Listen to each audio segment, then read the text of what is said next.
আসসালামাইকুম। কি অবস্থা সবার? আজকে খুবই একটা দুঃখের কাহিনী আর কি আমার সাথে ঘটছে। সেটা হচ্ছে কি, কালকে আমার ভাগিনার জন্মদিন, ছিল, চলে গেছে। তো এখনো আমাকে ফোনে বলতেছে যে মামা, ও অনেক ছোট, ও 3 বছর বয়স আর কি। তো বলতেছে মামা তুমি ফোন থেকে বেরিয়ে আসো, কারণ ও আমার ফোনের বাইরে কখনোই দেখে নাই। দেখছে যখন আমি বিদেশে আসি তখন ও অনেক ছোট ছিল, 6 মাস এরকম। তো আমাকে বলতেছে মামা তুমি ফোন থেকে বেরিয়ে আসো, আজকে আমার জন্মদিন, তুমি আমার ফোন থেকে বেরিয়ে আসো। আসলে তখন ওরে কি বলে যে আমি সান্ত্বনা দিব, আমার মুখের কোনো ভাষা ছিল না।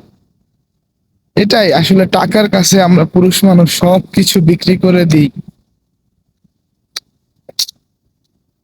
কি অদ্ভুত, হ্যাঁ, আমাদের জীবনটা।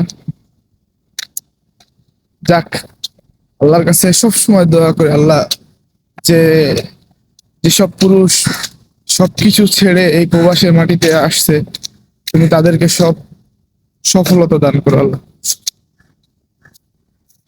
আর মামা, আমি তোমাকে মন থেকে দোয়া করি যে তুমি অনেক বড় হও এবং তুমি জীবনে অনেক কিছু করো। হয়তো বা কাছে থেকে তোমার পাশে থাকতে পারে নাই, হয়তো তুমি এখন ছোট, তুমি এই ভিডিওটা হয়তো বা দেখবা না, কিন্তু তোমার উদ্দেশ্যে আর কি এটা ফেসবুকে রাখা, যাতে তুমি বড় হয়ে দেখতে পারো যে না, আসলে আমার মামা আমাকে অনেক ভালোবাসতো।